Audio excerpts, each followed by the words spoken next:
I initiated the divorce proceedings, deeming a financially struggling spouse to be of little value. My world was shaken when, during a business trip, my husband abruptly declared not only his intent to divorce, but also his simultaneous marriage to his lover. To add insult to injury, he accused me of marrying him solely for his wealth and demanded I forfeit any claims to our property. Confronting my indifferent husband, who had always treated me with disdain since our marriage, led to his unraveling and a downward spiral to rock bottom. I am Karen, 35 years old, raised by a single mother since my father's passing in kindergarten. Despite the financial challenges, we found happiness as a family of 3. Even as an adult with a decent salary, my frugal habits persisted from childhood. I married John, a wealthy man I met through an acquaintance, drawn to his kindness and the new world he presented. Our differing views on money and gender roles emerged after marriage. While John envisioned a traditional household, I was dedicated to my career and financial independence. Before marriage, John suggested I become a homemaker, assuming I would embrace traditional domestic roles. However, I expressed my desire to continue working until we had children, emphasizing the financial benefits. Although I managed to convince him, the reality of balancing work and household chores proved challenging.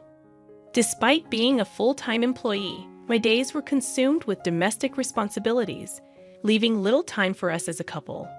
In contrast, John, adopting a traditional husband role, contributed nothing to household tasks. While he witnessed my busy schedule, he simply indulged in dinner and relaxation upon returning home.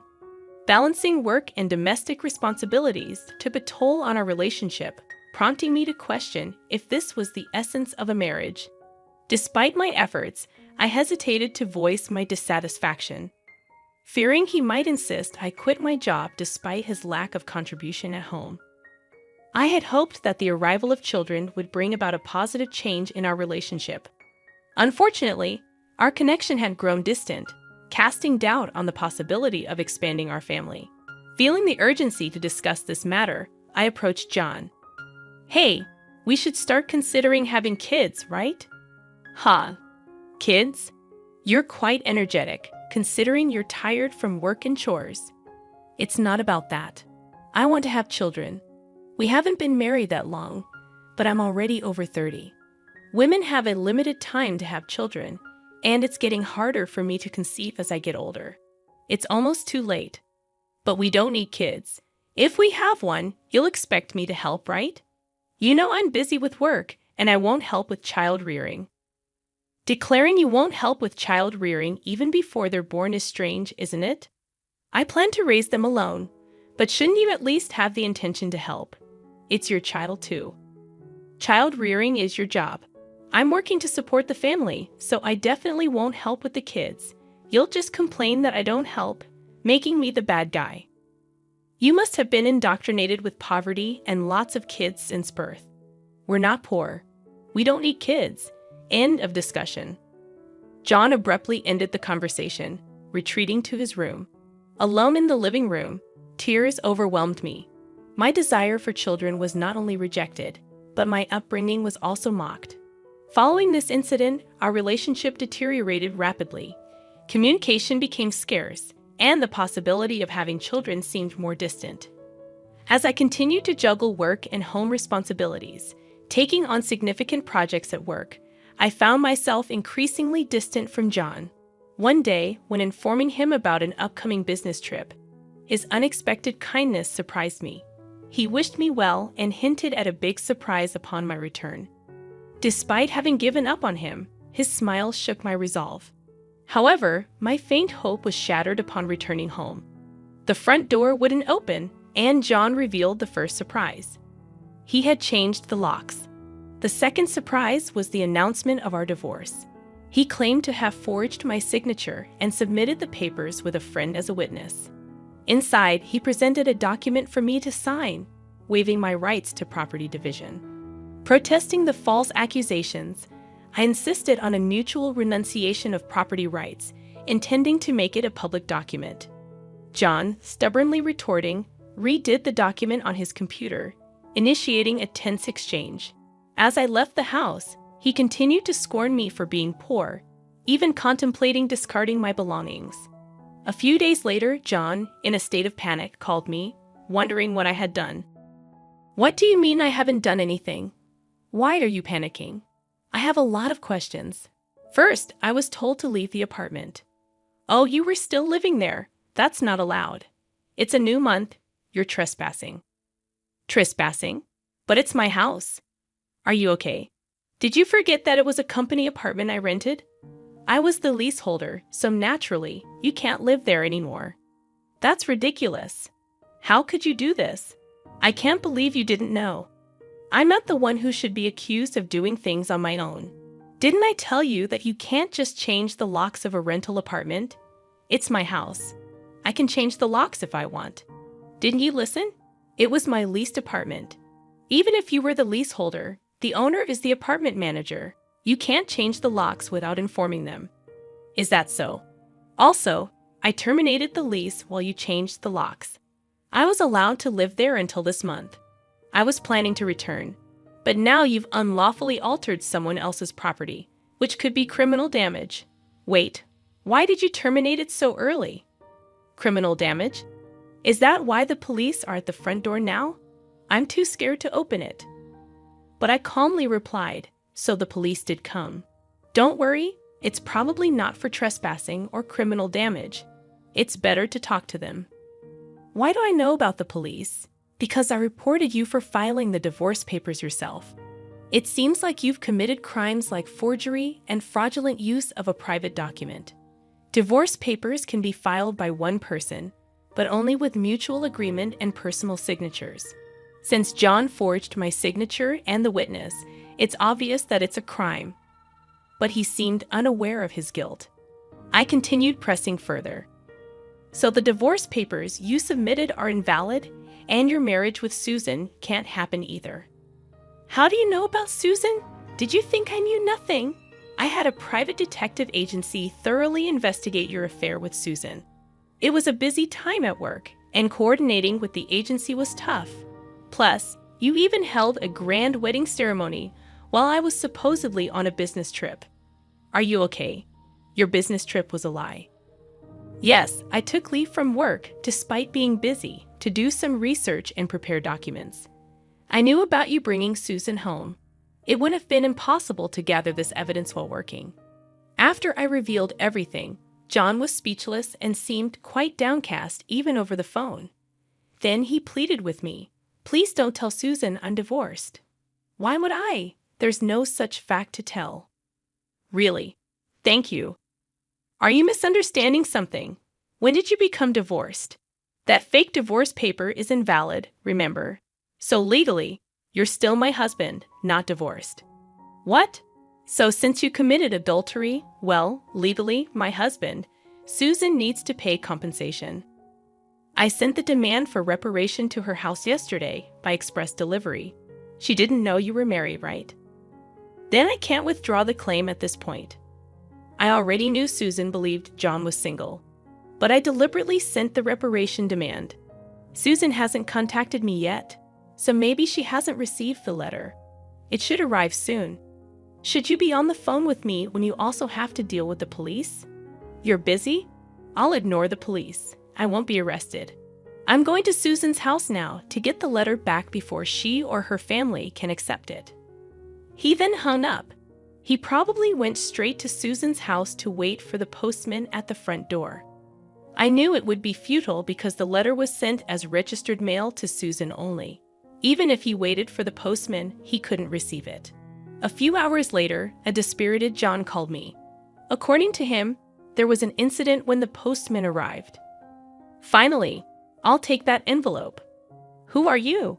You don't live here, right? I'm practically a resident here since I'm married. I have the right to receive the mail. I see, but I can't give you this envelope. It's registered mail for Susan only. What? Give it to me. Absolutely not. If you're so eager, ask Susan for permission. What's going on here? Oh, John, what's all this noise? What's happening? Ah, Susan, this is registered mail for you. This man insisted on taking it. Sorry for the disturbance. Now I'll be on my way. What's this? A demand for reparation. John, you are married. What's going on here? Sorry, it's just, she's an ex-wife from a long time ago.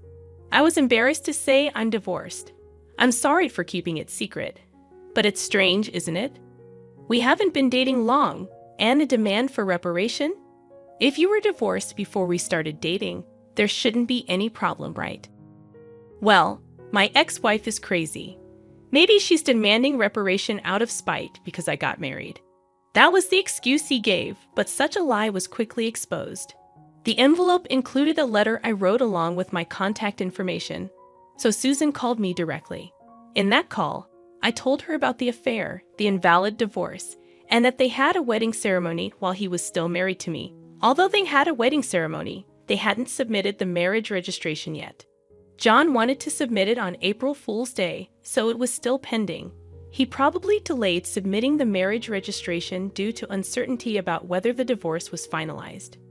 After being exposed, John fled from Susan's house and shamelessly contacted me again. I still had something to tell him, so we agreed to meet at a nearby cafe. As soon as I arrived, John said, "Karen, please withdraw the reparation claim. Let's pretend we've been separated for a long time and officially divorced now. I can apologize to Susan for being secretly divorced and maybe cover it up. You think I'm desperate to stay married to you. I was going to file for divorce anyway, but since you cheated, you'll pay reparation. Just trying to extort money from me, huh? Typical of the poor. You have such a poor heart. You're talking nonsense. Depending on my answer, everything can change. There's still an option where we don't divorce.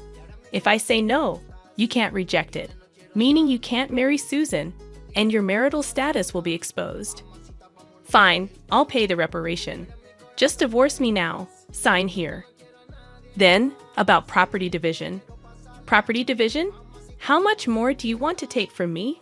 Reparation should be enough. Remember, we agreed to waive property division, right? So let's make it official. All right. You're not as bad as I thought. Thank you.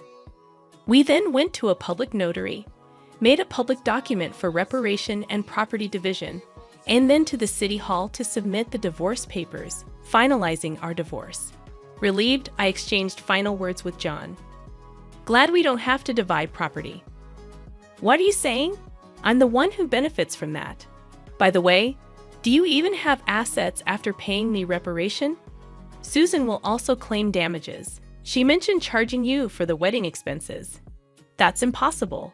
I'm marrying Susan. She can't claim that. We're divorced now, so there should be no problem. Still living in a fantasy. You committed marriage fraud. You had a wedding while still married. You think Susan still believes you. Marriage fraud? That's ridiculous. Susan will believe me. Believe that if you want. I heard from Susan directly. Also, weren't the guests at your wedding paid actors? You still owe them. You knew about that. I haven't paid them yet. What does it matter to you? You could have just taken property division and been better off. That's what I wanted to tell you. Even if we had divided property, you would have benefited more. What are you talking about, poor woman? Your family is poor, and you only make $15,000 a year, right? Even if you got a raise, it would be barely $20,000. You don't have any property. You keep calling me poor, so I thought you might be mistaken. Yes, my salary is indeed $15,000. But you know I work for a foreign company, right? It seems you have no interest in me. But I became a director of the American branch. It's not $115,000 per year, but per month.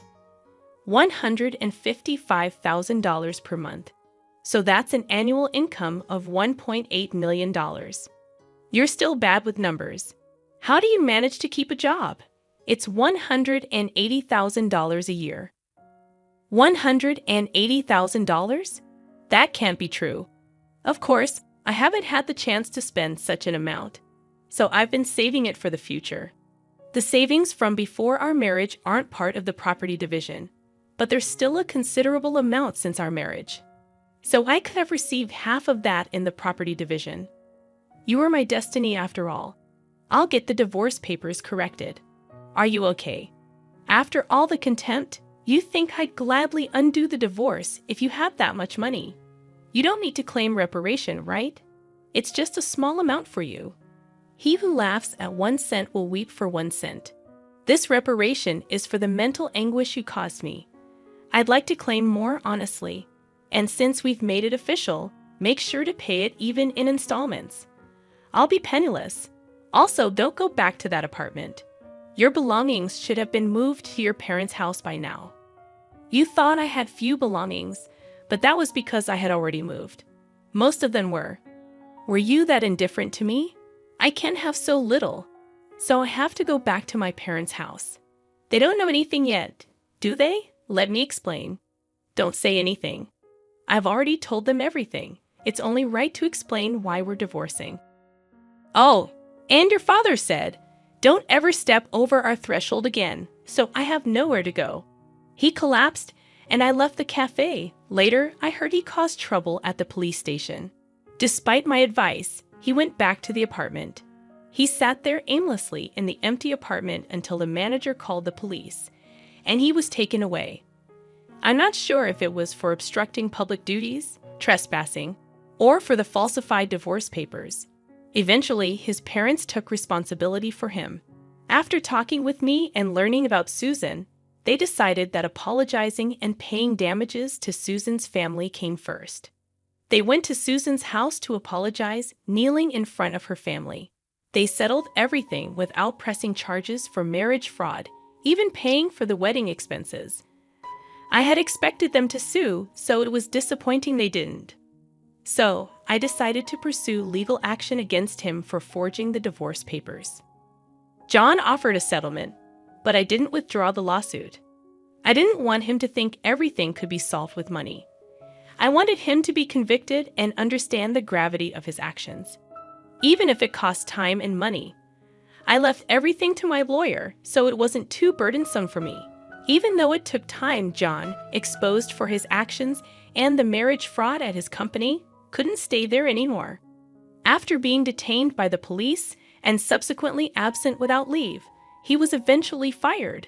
He ended up living at his parents' home, working all day at a relative's construction company. His father took all his earnings, leaving him with no income. I thought his parents wouldn't abandon him, but they were stricter than I expected. They paid my reparation and Susan's compensation, planning to make him work like a horse until he repaid everything. He lived in a shed-like place with no electricity, receiving only $5 per day for food, deducted from his salary. They plan to disown and kick him out once he's repaid everything. A harsh fate after years of hard work. I was offered a position at the head office abroad, so I moved overseas after the divorce was finalized. I worried John might come to me for help or harbor resentment, but moving abroad alleviated those concerns. I thought work would be my partner for a while, but soon I found a new relationship. I'm now dating a foreign executive at our head office, and I'm pregnant with plans to marry soon. I told him everything about my past and my ex-husband, and he's understanding. I'll take maternity leave and plan to return to work later, supported by him. He's enthusiastic about taking paternity leave and co-parenting, showing a different cultural perspective. After being tormented by my ex-husband, I finally feel I'm grasping true happiness and confidence in building the happy family I'd always dreamed of. Many suffered due to selfish spouses, and while divorce isn't always the right choice, enduring silence isn't a virtue. It's important to know that honest discussions can lead to resolutions, and sometimes divorce is a necessary option.